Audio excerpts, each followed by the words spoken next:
Pozdrav društvo, dobrodošli u još jednu epizodu Gasiranja. Ja sam Marko Matović, DJ Šuki, a danas imamo gosta koji je sve samo neobičan lik. Čovjek koji je ring pretvorio u svoj teren, ulica ga je odgajila, sport oblikovao, a život testirao na svim nivoima. Karatista, kickbokser, sportista starog kova, ali i ljubitelj kubanske kulture i dobrog tompusa. Legenda 90-ih, dame i gospodo, Goran Jovičić. Gorane, dobrodošli u Gasiranje. Kako si, šta se radi? Jako dobro, jako dobro. Standardno radi se, što kaže. Šta ima novo kod tebe? Pa ništa naročito što kaže sad ovaj, što kaže, zimski period, trenizi, poslovi razni, tako, deca, žena, standard. Sve standardno. Tako. A kako bi se ti predstavio ljudima koji te ne znaju, ko je Goran Jovičić? To je malo najteže u životu predstaviti sam sebi. Uvijek kad ne pričaš o nekom drugom, to je lako, ali sam za sebe reći, to je malo, da kažemo, i nezahvalno, ali u suštini ja ne bih mogao govoriti na temu ko sam, šta sam i kakav sam, to ljudi koji me poznaju, koji znaju meni dosta. Znači ja sam, kaže, prepoznatio lik, u Čačak sam došao davne 97. godine i tu sam proveo, da kažem, svoje neko sazrevanje, mladost, tako da sam pustio korenje. Dakle si inače? A rodom sam iz Hrvatske, iz Petrinje. Petrinja? Jes, Petrinje. Kad je bilo Oluja tamo 95. godine iz Hrvatske, onda smo izbili na Kosovo. Pa sam Kosovo živio 3 godine i onda sam 97. godine došao u Čačak. I kako ste sigurno u Čačak? Pa meni je bilo fenomenalno. Meni je bilo fenomenalno u tom periodu. Čačak je bio lep grad, za razliku od Prištine, izuzetno čist grad, sve su naši ljudi Srbi, ne čuješ onaj albanski akcent, albanski jezik, meni se mnogo dopalo. Dapače, Čačak kao Čačak liči dosta na moje rodno mjesto, Petrinju, jer Petrinja je isto tako jedan gradić koji je okružen brdima, kao što je Kotlina. Jeste, Kotlina, kao Čačak. Tako da je tu jako sličan vazduh i slična klima, i baš me posjećala na to detinjstvo gdje sam odrastao u Hrvatskoj i baš sam iz tog razloga da bi delo mi došlo u Čačak. Aha, kada si prvi put ušao u svet borilačkih vještina, u svet borilačkih sportova, karate, kickboks, tako je se ne pravu. I šta ti je privuklo baš?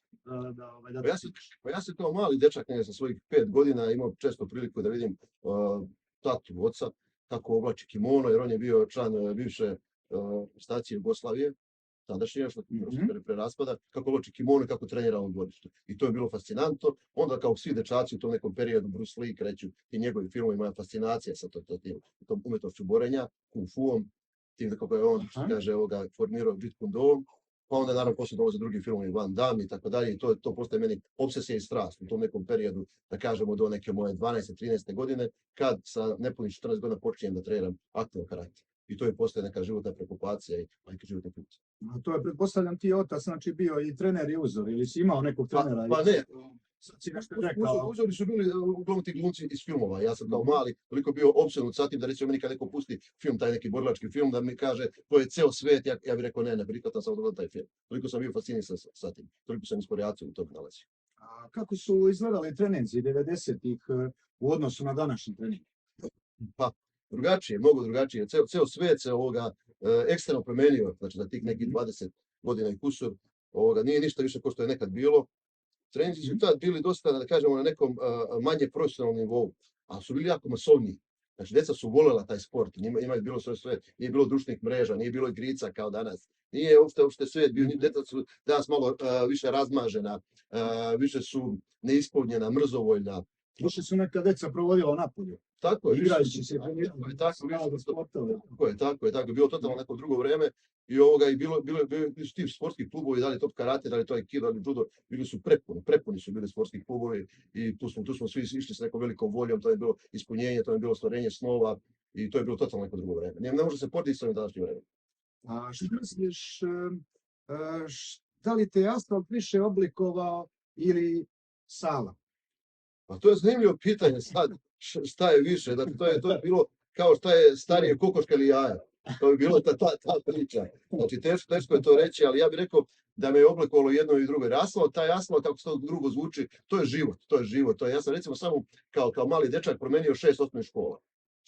Prvu školu kad sam završio u Hrvatskoj, pala je bomba, krenuo rat i stavila školu. Onda druga škola, pa treća škola, pa 4. škola na Kosovu, pa 5. pa u Čačku 6. osnovna škola. Tako da je sve to dalo neku dozu meni, moje, kažemo, ličnosti, mom razvoju i tako dalje. Tako da ja bih rekao 50-50. Pa dobro. A kako utjecalo to, na primjer, sad si pomenuo te bombe i ta strašna vremena i to na tebe kao nekog, da kažem, tinejdžera u to vreme? Mislim, imao si dozu straha.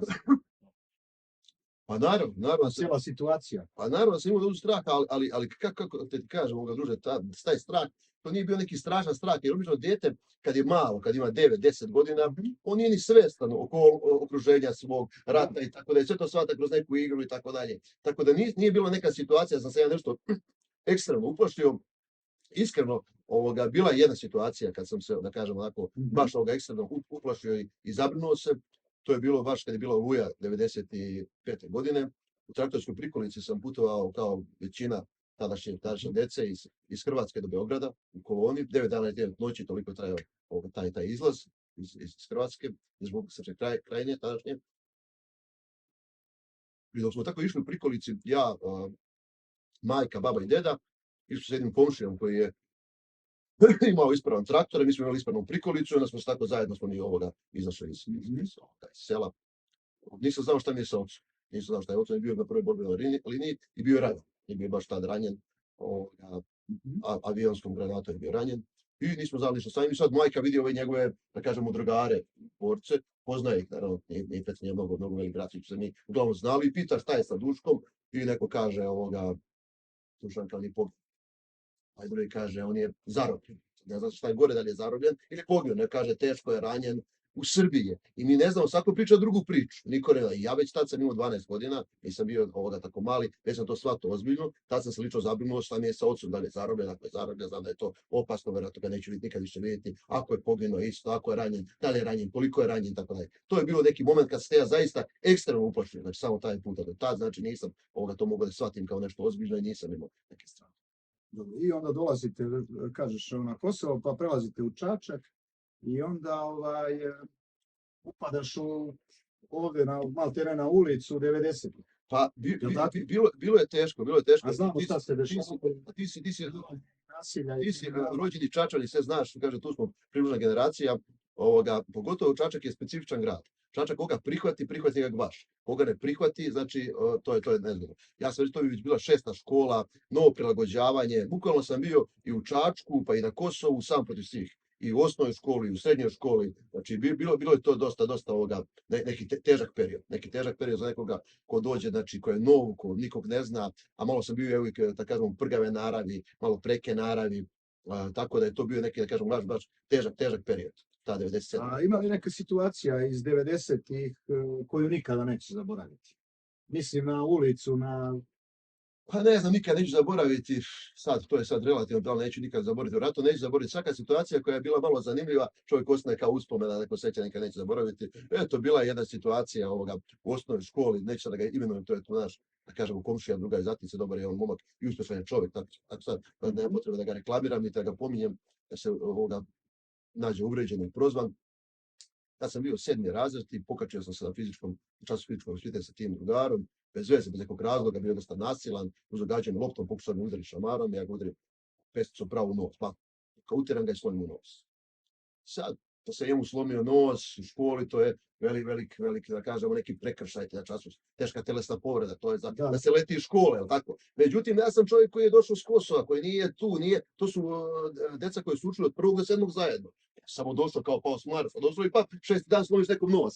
To može, tako? Vatreno krštenje. Pa nije zdrava priča. I onda je trebao sam biti iz škole, naravno neke veze, tamo poteglo se da mi smanje ocenu na dvojku izvladanja, sa peticija na dvojku, i da ostajem u školi, nisam bio izbačen.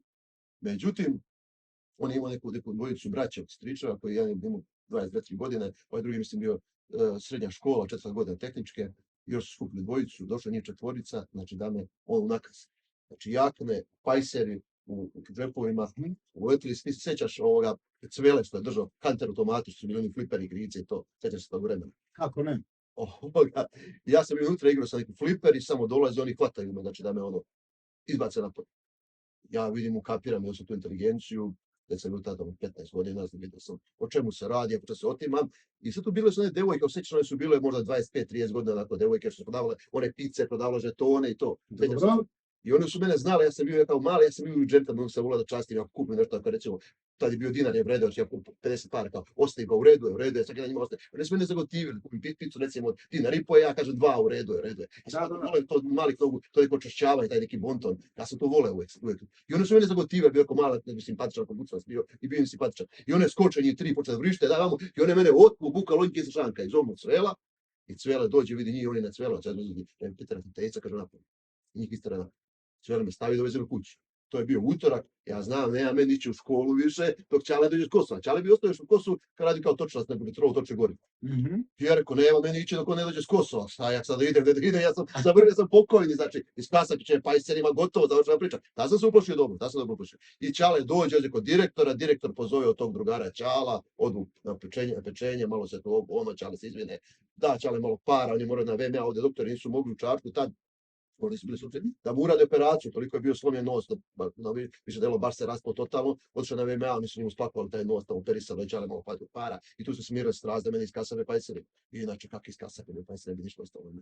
Ali to je razumljivo, da je došao neki s Kosova, ludak i 7 dan slomljen u razredu nos, da si ti, čovječe, kakva priča, znaš, šta ti uradio, kakva radu slomiš nos, kada tu ideš šamarom, pa šta je da te udari, da te ubio šamarom, da ti njega šamarom, da je opet samo novac, tako, nije bila zdrava priča, bio sam ono prkve, naravno, ne znaš, ne, i tako da, i to je poslije doprinalo da oblikuje tu neku moju ličnost u nekim daljim pravcima gde ću ići poslije tako dalje.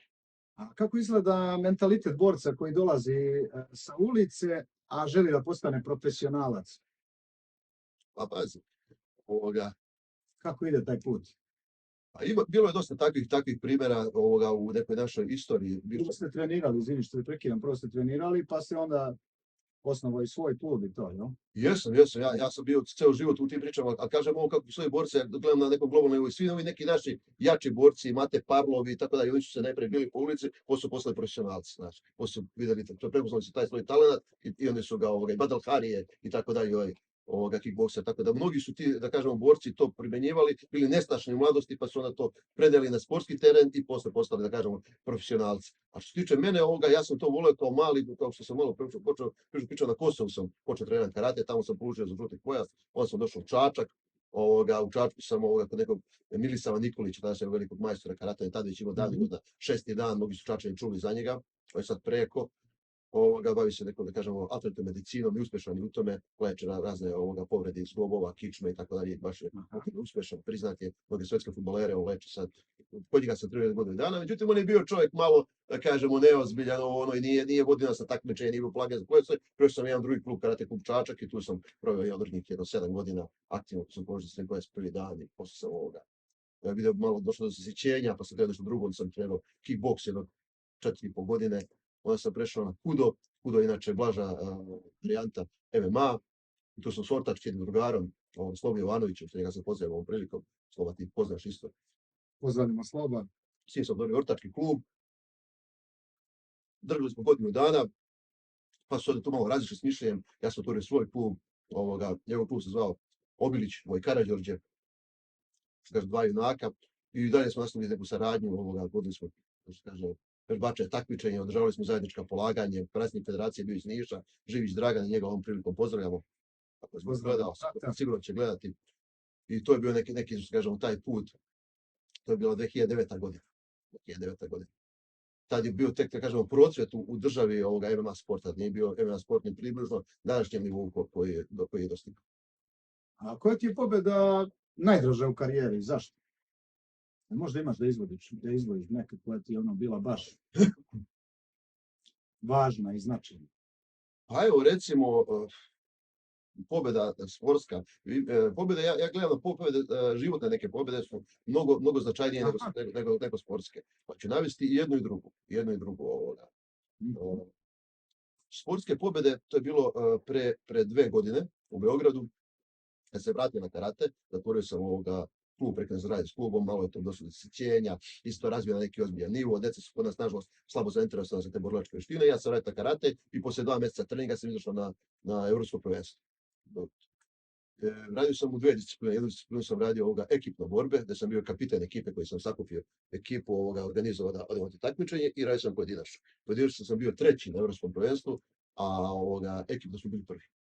to mi je nekako u tom momentu, već u zrelim godinama, vraćam se posle duge pauze, odlazim, veliko takmičenje, veliki rezultat, ta me recimo pobjeda najviše gađala na hormon sreće i dala mi neku energiju i motivisala za dalje rad. A poraz koji ti je najviše promenio život? Poraz. Kad pričamo o pobedama, onda je da vidimo i poraz. Da ima neki poraz. Obično ljudi ovoga... Koji te možda osvestio ili tako nešto. Obično ljudi ovoga u životu te ovoga poraze zaboravljaju. I ljudi se trude nekako u psihi ljudskoj da ono lepo i pobjede pamtiš, a poraze zaboraviš. I obično svaki čovjek ovoga, koliko god bio, da kažemo, outsider, on nikad neće da prizna da je outsider. Sad odemo mi recimo ja i ti u duševnu bolnicu i da pričamo tamo sa ljudima, svi će reći su pametni, svi će reći da su zdravi. Niko neće priznati da je duševni bolestan. Kaže, ja sam pilot, kaže, ja sam avijačar, ja mogu predstaviti. Sad tamo odemo recimo u duševnu bolnicu, kažemo, da li bi ti mogao da budeš bolju državu nego Aleksandar Vučić? Kako ne bi? Ako se ne bi 20 javilo kad bi rekli da bi bolje vodili državu, to je minimum. Znači, tako da ti porazi to čovjek uglavnom zaboravlja. Ali ja mogu da kažem da neki poraz moj životni, recimo bio je jedan period života što sam aktivno kocka, igro poker aparata. To mi je bio ekstreman poraz i ekstreman gubitak mi naneo u životu, ekstremno vreme koje sam izgubio, novac i tako dalje. Neki baš pozitivan deo života, kad sam imao ekstremnu uzlaznu putanju, to mi dosta usporilo u životu. To mogu da nazovem neki, da kažem, poraz. Šta je najteža stvar koju mladi borac treba da nauči? Koja je najteža stvar ili lekcija, da kažem?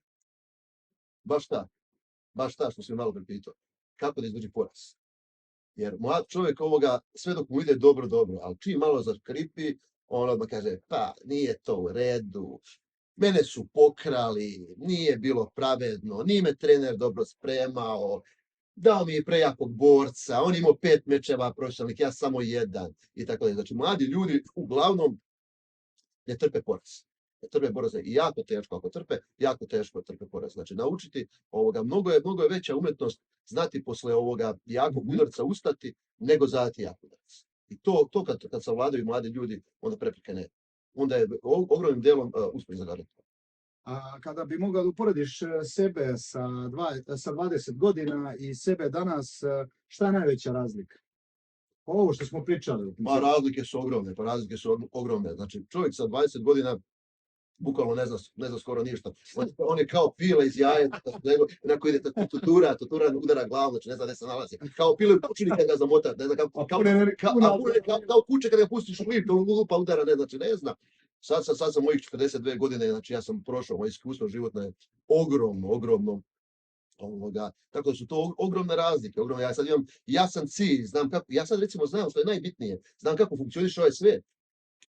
Sad nisam znao ni kako funkcionišem ja, za sebe nisam znao, ja nisam znao svoje nagon, nisam znao svoje strasti, nisam poznao sebe, svoje telo nisam poznao. Sad ne da poznajem svoje telo, poznajem kako funkcioniše ovaj svet u kojem živimo. Tako da je to ogromna razlika.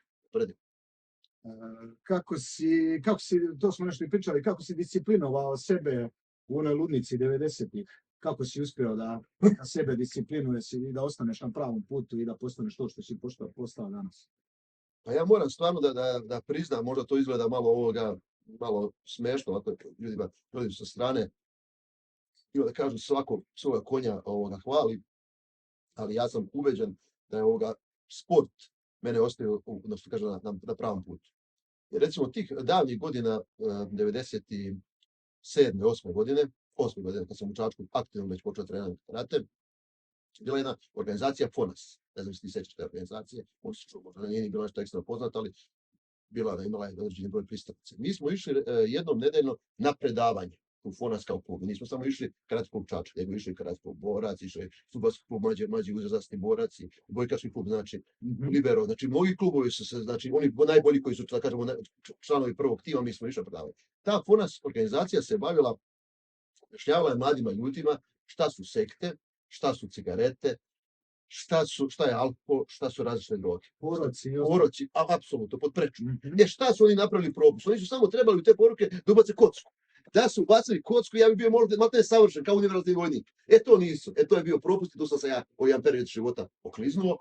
Šta te najviše opušta posle napornog treninga? Posle napornog treninga, jeste nekog radnog dana ne priuštim to sebi baš svaki dan, što kaže, ne bi bilo ni logično i onda bi to vremenom tijelo bi naviklo na taj osjećaj i ne bi to prijalo. Ali 2-3 puta nedeljno ili jednom nedeljno minimum, kad se stiša dan, kad djeca zaspe, žena, sam sednem u dnevni boravak, ugasim svjetlo, pustim neku muziku što mi prija, zapalim tompus, 2 dupla ili 2 trodupla džeka i nekakav kola zero. Znači uslovni tompus, to mi je, znači kubanski tompus, to mi je idealno pušta, to traje jedno sat i po, pa čak nekad i 2 sata. To kažem kao jedna vrsta, da kažemo, murasija meditacije, meni to je jedna, kažemo, vrsta meditacije. Šta misliš o današnjoj borilačkoj sceni kod nas, ovo MMA, kickboks, boks i tako dalje? Pa cijelo sve se razvijao i da kažemo evoluira kao što kaže od prehistorijskog čoveka, preko majmuna što je nastao danas čovek koji je totalno drugačiji, tako i borilački sport. Mnogo je napredovao, mnogo se promenio zadnjih 20 godina, da je sad taj sport postao daleko profesionalniji nego nekad. I sad recimo mladi ljudi koji pokažu veliku želju, veliku strast, mogu da se bave sa tim profesionalno i mogu da žive od toga. Nekada nisu mogli da zamisle kao danas. Međutim, ljudi su se promenili, ljudi su mnogo mekši, ljudi su mnogo razmaženiji, da mnogo manje ima dece zainteresovane za ozbiljno bavljenje borilačkim sportom i mnogo brzo i prođe ta želja. Ta želja traje mjesec, 2, u glavi godinu dana. Ja znam, moja generacija, mi svi koji smo krenuli da vežbamo, ne sjećam se da je neko pre godinu i po prekinuo s trenicima. Samo smo ostali duže, 5, 6, 7 godina. Sad je to jako retko, mjesec, 2, 3, taj volja prođe, da oni prekidaju da vežbamo. Znači, da kažemo, razvoj tih borilačkih veština i sportova je daleko na velikom nivou i daleko je bolji nego što je bilo nekad. I bolje plaćenije, verovatno.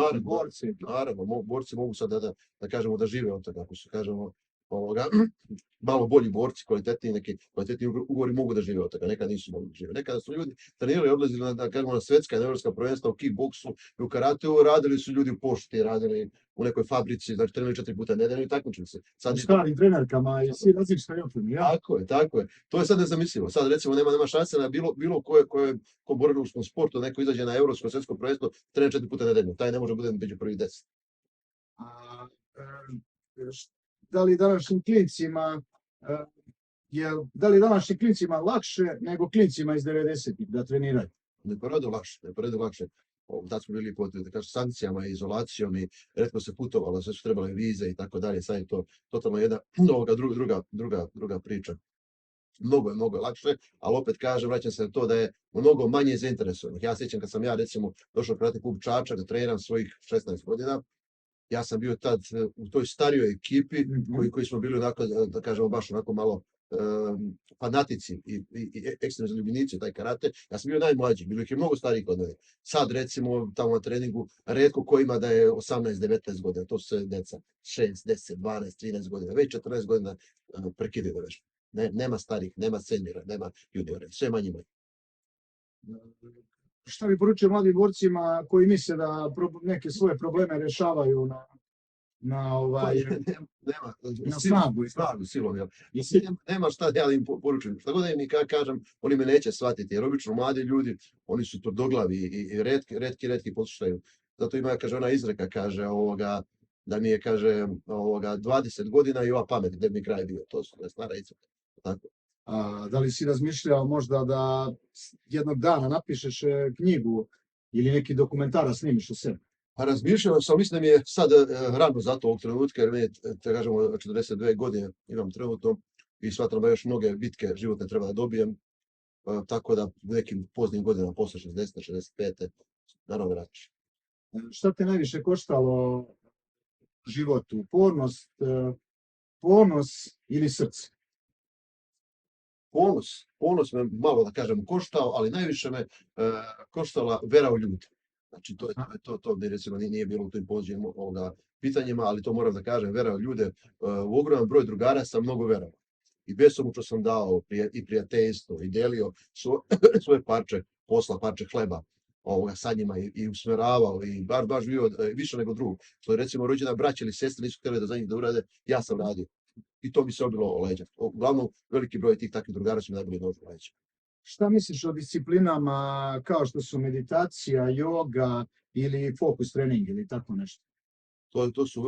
To su vrhunske stvari. Ja recimo, što se tiče joge, nemam iskustva, ali meditaciju praktikujem dugi niz godina. Imamo osnovni nivo one indijske meditacije i praktikujem to i sa mojim vežbačima.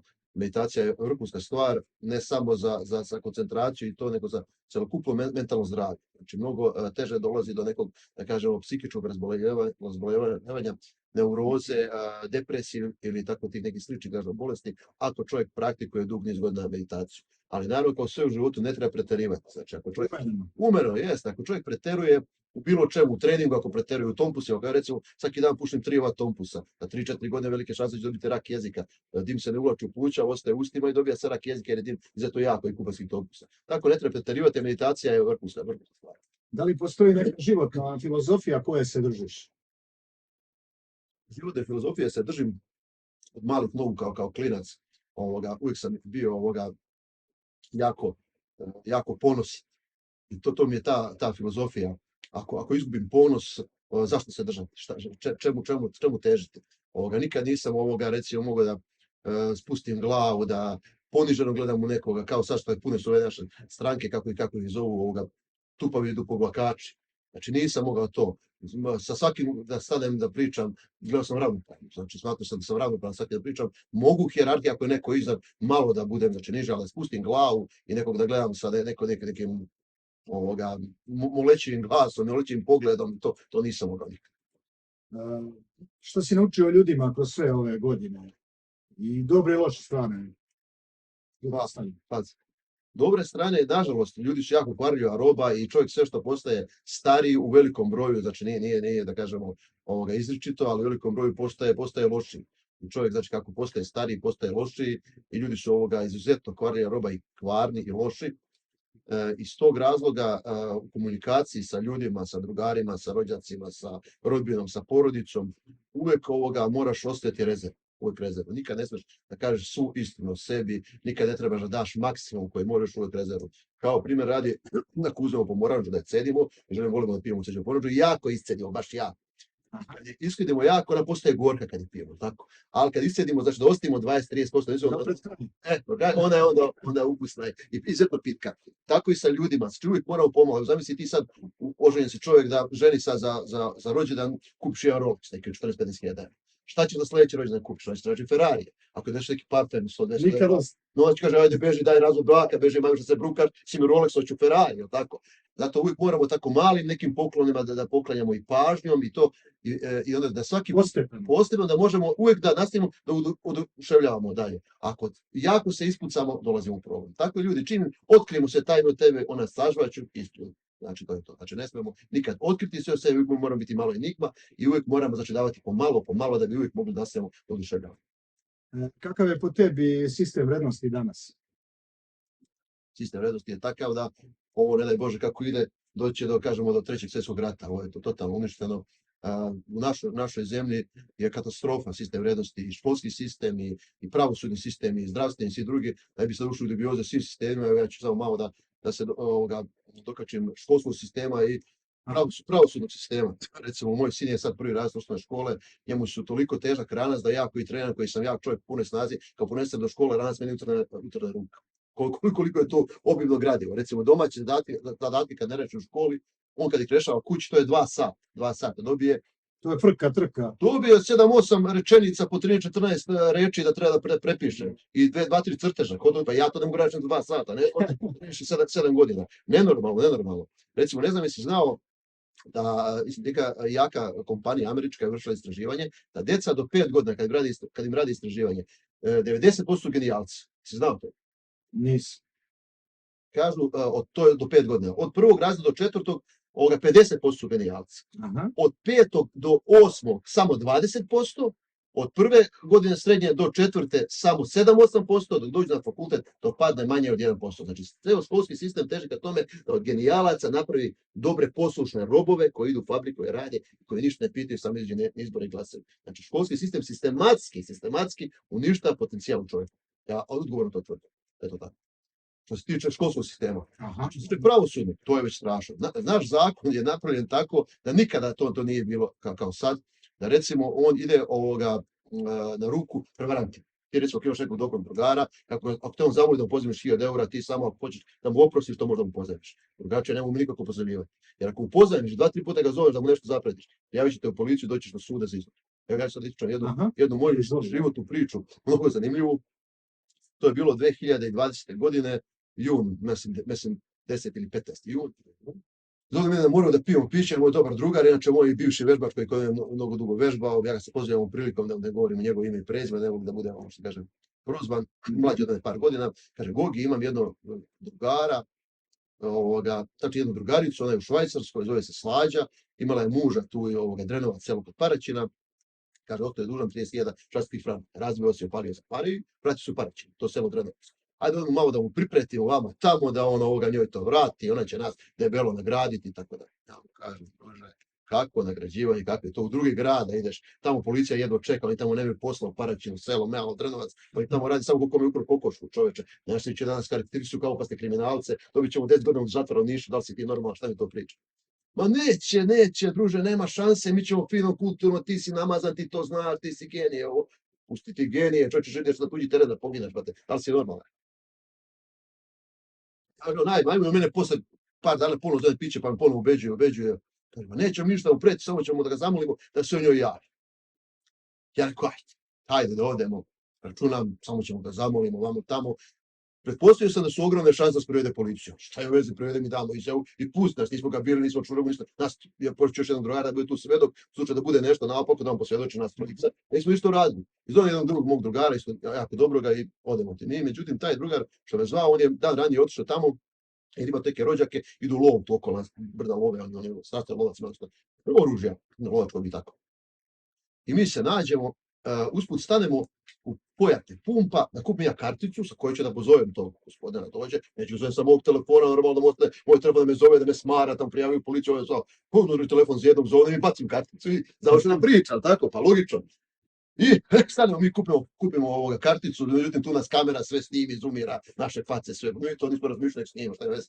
I dođe mi tamo na to selo, na pijacu, nedelja je bila, sećam se, bio ja mislim 6. ili 7. august, se nećem tačno, vrućina velika, 35 stepeni. Tenzija, nervoza, kako da ga nađemo, znam ja gde mu je kuća, znam ja, pa šta ćemo, nemaš broj telefona, pa nemam broj telefona, kraj proštam broj kuće, mi auto parkiramo, tačno ova auta parkiramo, kako je tu bila prodavnica, ulicom pored prodavnice, pa desno, jednom 500-600 metara dalje, računamo ako bude to došlo se nađemo na pizu, ne snimi jedno auto, da preda tablice policije, da ne pohapse baš tog dana, pa kad par dana da odmorimo. Šalim se, nisam očekivao bar da će nas hapse i tako dalje, ali rekao slučajno ako dođe, bit ćemo pušteni, nismo ništa uradili. Prođem i pored kuće i na kući je jedna tabla, prodajem piliće. I ja slikam tu tablu, bavim telefonom i odem broj i pozovem. Javi se stari neki čovjek, to je njegov otac. Rekao, dobar dan, rekao, mi smo iz daleka, tu smo u prolazu, mogu dobiti Sašu. Kaže, šta će ti Saša? Rekao, treba mi da kupim, vidim da imate dobro tone piliće, mi veću količinu pilića kupimo. Kaže, evo, piše broj telefona. Ja okrenem, on se javi, kaže, tu sam na farmi, sad će dođi za 5 minuta. 10 mi rekao na pijacu. Dolazi on sa nekim Fordom, star, raspada, drči stav, neka žena sa njim unutra, mlada žena možda 37-8 godina, debela sa nikakva onako. Ja vidim da su neki klošari, neki prevaranti, rekao, kakvi oni pare da imaju. Vidim da će bude teška priča, provalim ja, nisam, što kaže, ja, to sam bio mlađi, imao sam 37 godina, tako, 37 godina, ali do tada sam prošlo dosta u životu i neće bude teška priča, nije neki gospodin da ti može da priča, ovo faca, ona neka zadrigla seljačka, joj, robio, kolibice dobio. I ništa, prilazimo mi kod, rekao, dobar dan, jesi ti Saša, kaže, da, ti poznaješ Slađanu iz Švajcarske, kaže, zato mi je bivša žena, ona je nama rekla da je duguješ 30.000 švajcarskih franaka, ja bi te zamolio ovom prilikom da je se javiš. Ta žena što je bila pred njega, ona počne nešto da se trese, kaže, što vi njega hoćete da bijete, kreće da izlači iz škola. I oni uhvate, stani. I ovaj druga što je bio sa mnom, što sam ga ja pozvao, on kaže, smirite se, gospođo, smirite se, neće niko da ga bije. I se ono popričao, smirite se, ima razloga za uzbunu. I on ju malo smiri, ja kažem, hoćeš samo da se javiš, toliko od nas, ništa je ne dodajem, ona je, kaže, kurva, ona je vakva, ona je nakva. Kaže, ne želim ništa, idem nešto s njom, u redu, mi smo te zamolat, može se javiti se, ako ne, ona će posturu, tužite se, kada idete preko suda, to se dogovorite, to je to, niš drugo. Kaže, ona je toliko pozdrav, ja rekao, nas više vidjeti nikad nećeš, pozdrav, druže, ovako rukom, i on odlazi s kolima. Taj pozdrav je bio u znak, znači da nas ne prijavi policija, da ne misli da ćemo mi dolaziti ponovo, da ga smaramo, da ga pretimo, da je to samo, smo mu rekli da se javi, to je to. On ide ovako pravo pored prodavnice, skrene levo i mi prolazimo. Međutim, on okrene auto iza nas i počinje čovjek da nas prati, 1-3 metra i smeje nam se u facu. Samo to je dokaz da se on nije uplašio nas, nije imao nikakav strah. To je izgleda profesionalni prevarant. Profesionalni prevarant, znači on duguje, ja sam čuo 200.000 evra, nema koga nije opalio, šta radi s parama, uopšte mi jasno nije. I dosta su puta tako ljudi dolazili često kod njega da uteravaju dugo, traže svoje pare, on sve prijavili policiji, sve prijavili policija. Policija tu zna za njega. Međutim, policija tu nema posla, ništa ne radi, samo čekaju neki slučaj da dobiju neki čin, da su nekoga strpali u zatvor ili eventualno da su pisali krivičnu prijavu, valja im neku krivičnu prijavu, jer nema kome pišu, malo selo tu ne bi, pa reći ne bi ništa. I dobro. On slika kola, ja mu još jednom maknem i odem. Sad mi usput idemo, jezdim u karticu, polomim, bacim, jer ako otim karticu, on će predati ili policiji karticu, će me on zvati, on ne želi nikakav kontakt, ništa, to je to. Idemo mi usput, rekao, šta će biti? Kaže ovaj drugar, kaže, pa šta prijavit će s policije? Rekao, ma neće, šta da nas prijavi? Kaže, ma prijavit će nas sigurno. Dobro, kad se prijaviš, nema veze, daćemo izjavu. I prošlo mjesec dana, mjesec i pol, ne puno 2 mjeseca, rekao, sad je gotovo, prošlo 2 mjeseca. Međutim, šta je policija međuvremeno radila? Ja tek dobijem informaciju. Oni su očekivali da ćemo se mi vratiti ponovo. Oni njima nalago došli opasni ljudi, oni se malo primili. Oni su tražili od njega 200 švedskih franaka. To su napravili ložnjake, 30.000 švedskih u džak vezali, uzeli pancire, pozvali još pojačanje iz Jagodine. Znači došli, čekali poziv da primopredaju para u nekoj kafani da mi dođemo da nas pohapse na delu. Znači normalni nisu, primili se, znači čestoko i ništa. Posle nepuna 2 mjeseca oni su naravno vidjeli slike naše, predskrajski broj, provali, kome se radi, šta i kako. Nije to bilo teško da povežu i oni kontaktiraju Čačak da dolaze da nas preuzmu, da su mi građani u gradu živimo, da lokacija, da mora nas pohapse i da ih predaju.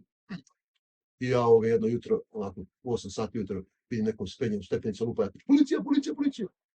Ja otvorim vrata, idem u stari inspektora pretenziju, nisam znao ovu drugu, zato dobro poznajem, krenu značku u licu, kažem, kakva policija, druže, pa znamo se 100 godina, kad otkud znam i zasnasim, zasna pa se plaći da mi se ne otkače noga, ja sam kao šalim sa njim, kaže, ajde daj taj telefon, se zvao pa da vidimo šta ću raditi. Znači, kaže, ako ne budeš dao telefon, znači da moramo ti, ajde u pretres kuće, prvi ćemo kuću, kakav pretres kuće, to je mala deca, druže, pusti je pretres za kuće. Tad ja vidim da meni kreće paka od života koji će da traje dugo, mada nisam očekivao baš toliko dugo da će trajati. Ja im dam telefon, ispričam o čemu se rade, sedem s njima u kola, idem do Čačanske policije, policijske stanice i kažem, oni doći će, kaže, ekipa iz Paraćina da vas vodi i tebe i ovu dvojicu. Međutim, ovi dvojicu su isto druga 2 inspektora i druga 2 u istom momentu uletali kuće, da mi ne mogli da se čujemo, da ovo, da ono, znači oni su stali tačno o čemu se radi. Međutim, ovi nisu bili kući, ovaj je bio, ja otišao sa ženom na Zlatibor na vikend, a ovaj je otišao u Beograd radi neku građevinu, promenio neki posao i tako, nisu bili tu, ostajem samo ja. Čekao sam dobro 1-3 sata, kako nisu došli iz Paraćina, dolaze oni po mene, osmatruju me, gledaju inspektor i kaže, ne treba ti tu advokat, prosti ove stvari, mi te vodimo kao građanina, kao advokat, ne pucam bar za advokata, kad ništa kriv nisam, pusti me advokata. I ja odim tamo s njima do Paraćina, usput, tu se malo pokačim sa nekim inspektorom, neki mlad, bio klinar, dobar dečko, nadam se sada možda 25-26 godina, stanemo na pumpi žedni, svi, ja rekao da kupim ja da s počasnim pićem, on kao ne može, krene on ti za ruku, ali pusti me za ruku, pusti me ruku i sti normalno, kaže tako, otkuđu se od dvojice, kaže, ne znam nigde mi častnije pić, stvarno nisu bili dali, mislim ja da častnije piće, nešto iz škola. Ok, dolazimo tamo, Paraćin, taj glavni inspektor, sed neki čovjek pred penzijom, neko belo odelo, kao iz one bele lađe, onako ulazi, gleda me, izlazi, nikako da dođem da dajem izjavu, sad čas zovu tužioca, i rekao, ljudi će da počnem, neću pa da mrak, i idem za Čačak, idemo, pa snaćeo ti mi nekog taksa da te vozi, neko naša taksa da te vozi. Kaže meni taj mlad inspektor, s njim pokače svaka mu čast, što kaže nije stigla profesija još da ga pokvari i tako dalje, ne kažem da su svi kvarni policajci, dosta drugara u Čačku policajaca, putem i pozdravljam inspektora i tako dalje, dugo u ovom gradu živim, tako da sam pustio korenje u svim pravcima, ali generalno da svaka profesija pokvari čoveka, ta profesija policije malo više. Kaže meni, ove moje kolege što ti govore, Gorane, pusti to, traži advokata, spremaj dobru odbranu, otići ti ovo daleko. To smo pričaju, oni ovo ti je lako, ovo ti je ništa, zaboravim. Ja se rekao, šta mi pričaju mali, šta me zeo, šta daleko, čovječ nisam ništa uradio i sam nikom čvrgu udario, znači, nemam argumenta. Ništa, daj mi ja izjavu sve što je bilo, vama tamo oni kažu, piši, kako ćeš kući, ne znam kako ću kući, sad da me vozite vi, kažu, ne možemo mi, želimo ti nekog našeg taksista da vozi. Ajde, imaš par, nema nekog para, da ne može krava da ih savrati. Ovo sam ja kriminalac, ali nisam, kako je biti nekog glupost. Ja sam zajebao s njima, šta ću zajebao se ni krimin duža, znaš, muka mi u života, odirio da bi sam sebi ruku. Niže zovem taksist, vrati me za Čačak, ja kažem ovim drugarima šta je bilo, međutim oni mi rekli sutra, pozovite drugare, dođite zajedno da date izjavu i on je adakt. Rekao, dobro. Oni sve to nakaleme, dobro, malo nafiruju te naše izjave, nama nisu dali, samo da potpišemo, nisu nam ni dali primjerak za nas. Malo to izmene, ali uglavnom slično, samo malo izmene neke detalje, a ovaj priča smo mi pretvrli da ćemo pobijemo porodicu. Da mora u 24 časa spremi pare, da sam ja pokazao ruku pozdrav, on kao pokazao da sam rekao da ću prežem grke. Nakon filovu priču, ubija priča. Predaju oni to u osnovno tužilaštvo u Paraćin, u osnovno tužilaštvo, čovjek pogleda, vidi dosije, ja čist. Ovaj drugar jedan čist. Ovaj drugar čist. Ja 4 dece. Ovaj drugar 4 dece. Dobro, ovaj moj drugi drugar nije oženjen, nema veze. No kao čovjek da se ne oženi, šta je veze. Vidi ozbiljni ljudi, nemamo ništa, nikad teška telesna, ništa. Vidi, nema argumenta, on odbaci prijavu kao nepostojeća. Mi to ništa ne znamo. Mi to ne znamo što se radi. Mi znamo što se radi. Međutim, taj Saš, taj prevarant, imao advokata, nego taj advokat, neki mlad, tek počeo da radi, željan para, željan uspeha u poslu, kaže, ajde pišemo mi žalbu apelaciji.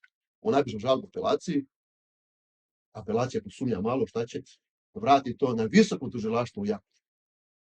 Znači, visoko tužilaštvo već je na visokom nivou, više ne možete tereti od godine do 3 godine, nego mu delo od 6 do 11 godina. Teško delo iznude grupu, posle bilo trojice.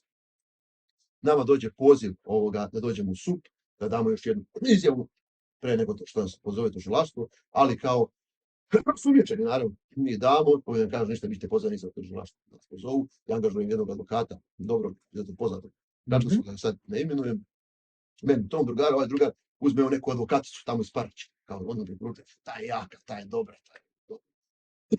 Krenemo i polako, to tužilaštvo trajalo je nepune 2 godine, to je bilo strašno, to je sučeljavanje, to su zvali svedoke. Zvali su tu i Slađanu iz Švajcarske, ona nije došla nikada da dođe. Zvali su 2-3 puta tog inspektora, taj Vlade, pozdravimo ga ovom priliku, pozdrav za Vlada. Pozdrav za Vlada. Jeste, legendu. Međutim, nije dolazi, nije čovjek da dođe. I mi su bili ubiđeni. Ja kažem ovom advokatu, gledaj jednu stvar, otićemo na sud, trajeće dugo, vjerojatno ćemo biti oslobođeni. Možda dobijemo neku uslov, možda dobijemo i zatvor. Uzmi par hiljada evra, daćemo ti, ako imaš, a znam da je čovjek jak, advokat mogu da, uzmi piscima i neku vezu da nam to završimo na tužilaštvu, daćemo ti keša par hiljada evra, to završimo. Ne, daj se na kraju, mi ćemo to završiti, ima 100%, neće tužilaštvo to procesuirati, imam ja vezu ili neću. Dobro, koliko košta? Ma ne, daćeš na kraju i on nama uzima po svakom ročištu. Vidim ja da će on tu da pusti iz vode, njemu valja da to što duže traje, poslije kao pobjednik, čak i dobijem uslovnu, dobit ću ja, neće dobiti on, šta ga briga, tako advokat svaki. I samo tužilaštvo donese presudu, pušta na sud, pušta procedura. Ja povodim, ja se tresim, šta je ovo? A to je već, znači, bila 2023. Znači, to je već 3 godine prošlo od momenta kad smo još 3 godine života, neizvesnosti, tenzije, trzavice, znači, ludilo mozak, za ništa, ali za ništa. Ja otpustim tog advokata i angažujem drugog čačanskog advokata, izuzetno dobrog, jakog, i krenemo mi na sud. Sudu je bio show program, znači, taj Saša dolaza i ta njegova devojka, to su bile priče, laži, vamo, tamo, oni jednu priču i jedno drugo, sudija se smeje, porota se smeje, haos uopšte. Najjača je scena bila, kažem, ja sam se jako uplašio, tresao sam se, ja se uplašio, oni su kriminalci, ja kažem, mogu da kažem, jer sudija kaže, ja rekao, gospodine Saša, kad smo mi krenuli, kad se krenuli, koliko je tvoj auto bio udaljen od nas? Kažem, možda 2 metra. Ti si nas pratio i smeo sam, ja sam se uplašio, tako kažem, da. Kako si to na nas uplašio? Ja nekad dođe neko da me reketira, ja se uplašio i pobjegnem u policiju. Ja idem da pratim njega da ga progonim. Kad si ti do straha osjeća od nas, koliko smo mi bili uverljivi tim pretnjama, što kaže, smo ti pretili decom ovo ono. Kažem, pa ja kad sedem u kola, ja sam stabilan, ja te gađam kolima. Dobro, bila na meni ova torbica tada. Bila neka torbica. Mislim, te filmove malo kriminalci, oni kad dođu, se oružju, tako. Ne smo išli da potegnemo pištolj, te pucam, pošto prešajdu. To je ljudima tima normalno, tako. Ja bi isto pomislio. Dosta zabezeno, gleda ovako, otvorio usta. Znači, sudija, to sve to, sedmo. Tako da, to je bilo strašno. Međutim, koliko je to zanimljiv slučaj bio, koliko je to dugo trajalo, ta javni tužitelj, ta glavna koja se teretila, ona je bila stara žena, ona ode u penziju. I na njeno mjesto dođe jedan drugi javni tužitelj, mlada žena, možda 29-30 godina. Dođe, ona nas uopšte ne zna, gleda nas ovako kao neke razbojni kriminalce, uopšte ne zna ceo slučaj, samo vidi ispod spiskojima, on se izbečena, dolazi. Mi sad gledamo kako će ona, da li će ga... Mi svi očekujemo kako traje slučaj, jer da li će javni tužilac da odustane od dvojenja. Jer ako javni tužilac odustane od dvojenja, slučaj staje. Jedno što smo dobili, promenilo nam se delo. Promenilo se vremeno delo, jer nije bilo promenata. Javni tužilac je promenio delo iz tih 6 godina do 11, od godinu do 3 godine. Promenio je delo kao da manje delo. To smo dobili pred kraj suđenja. I međuvremeno, što se dešava, ta glavni sudija koji je radila na našem slučaju, nju prebace u apelaciju. Jer napreduje žena, znači pred penziju ima 4-5 godina, služila primatsku apelaciju. Dolazi mlada žena da sad vodi slučaj, prvo suđe mi ovako gledamo u nju, ona gleda nas, ne zna nas, a slučaj traje predugo, ne može ići s početka sa slučajem, mora to da presudi. I ona se smeška svo vreme. Sad ovi advokati moji od ovog drugara kažu, joj, mi smo sad, kaže, nadrljali, kaže, ona će da presudi, ona je mlada, žene dokazivanja, vamo, tamo, ovo, ono. Kaže, šta da presudi? Ljudi, nikom čvrgu nisam udario, 1 euro nisam uzeo, šta da presudi? Joj, da je bila stara, nismo imali sreće, ono, ja sam bio ubeđen što bude ok presuda, jer nama je uslovna presuda je jako opasna. Uslovna presuda znači imaš u dosijeu neki ozbiljniji posao, znači ne možeš da radiš, to je jedna stvar. Druga stvar, znači uslovna presuda, mi smo okrivljeni, onda sam uslovno, on može da stereti lično, znači za stres, za patnju, za ovo, za ono, nam traži neki novac, tako dalje. I kad je bilo ovoga, to zadnje ročište, sa kod te sudice nove, traže advokati naši, kaže, dopuna predmeta, SUP je sakrio neke izjave, sve dok vlade, inspektor glavni nije došao, kaže, sudice ne. Ništa to, kaže, sve odbija. Oni bezukni, kako odbijate, zašto odbija? Oni mislili sad rešila nas po satrije. Ja znam što odbija. Jer ako pozove dalje, sve što taj je duže slučaj, veće se gomilaju kad bude presuda oslobađajuća dnevnice za advokate i to će veća cifra. Više će su mora nama da isplati. On kaže da smanjimo troškove. Čim je rekla da smanjimo troškove, ja znao o čemu se radi. I kaže, dođite za mjesec dana, čitam presudu. I mi dođemo, čitam presudu, ona kaže ovako, presudu kaže, zbog nedostatka dokaza, presuda se odbija. Proglasovati se ne vidim. Najviše zahvaljujući Goranu Jovičiću, koji je od početka ovog suđenja govorio isključivo samo istinu, a to je potvrdio sa tim kad smo pitali gdje si kupio karticu, kaže kupio je u Pojatama na pumpi. To imamo zabeleženo na kameri. Šta si radio s karticom? Polomio i bacio. Zašto si polomio i bacio? Polomio i bacio, nikada više ne bi koristio, da ne bi stupio u kontakt sa njim. Sve to tako bilo.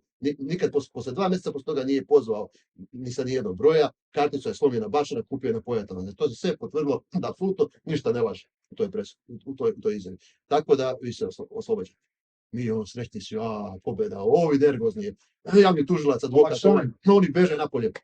Mi smo pomislili neće javni tužilac da se žali, međutim javni tužilac se uvijek žali, on se žali apelacije. Apelacija nas pozove još jednom u Kragujevac, mi se pojavio sa advokatima tamo kad smo došli u Kragujevac, kad sam ušao, kad sam vidio, to je gospoda, to je nivo najviše moguće. Samo se gledaju, samo se oko smeškaju, kaže, želite nešto da kažete, a meni, ne morate ništa. Koji kaže, ne moramo, ništa, stiće vam kući rešenje, to je to. Sam od vas znao, to je, i oni su to odbili. Ne odbili, nego su prihvatili tu presudu suda, tako da smo definitivno posle 5 godina učestale pakla, mi smo oslobođeni. Sad imamo pravo i neku odsvetu od suda, od Jagodine i tako dalje, predali smo to i odobrio sud, išli smo uplaćen novac, tako da će to na kraju ispasti dobro, ali veliki pakao smo preživjeli za ništa, bukvalno za ništa. Tako da je ovo s jedne strane dobro što je tako završilo, s druge strane dobro jer sam veliko iskustvo životno dobio koje ću moći da prenesem mladim ljudima, mojim, kažem, učenicima i svojoj deci. Tako da je zakon kod nas toliko nepravedan i toliko nelogičan da je to strašno. To je strašno. A kad smo već ovog, da kažem, dotakli kriminala, ti poznaš lično Kristijana Golubovića, koji je neka ikona naše podzemlje. Poznajem Kristijana, ja mogu ako javno... I gostuješ često kod njega u njegovom... Da, i mogu ako javno ti obećam, mogu dovesti ga kod tebe podcast. Eto, vidimo, nadam se da će to da bude i tako. A reci mi, Gorane, za kraj, što bi voleo da ljudi zapamte kada čuju ime Goran Jovičić? Pa, volio bi ono što sam nosio u svojim genima od malih nogu. To je da kad jednog dana budem umro, kad ne budem postojao na ovoj planeti, što kažemo u ovom vidu, da se i dalje priča i pominjem, da ne umrem, tog momenta nestanem i za godinu, 2 nema me, znači ne ostaje neki trag. A taj trag da bude to da se bude idealnije pravda. Idealnije pravda istina. Da se zna da sam bio pravedan istin čovjek. Da sam volio istinu i pravdu, da sam to nego. To mi je mnogo bitno čovjek. Gorane, hvala ti što si bio moj gost u Gasiranju. Hvala ti na iskrenosti. Hvala. A vama, društvo, ovo je bila još jedna brutalna epizoda Gasiranja.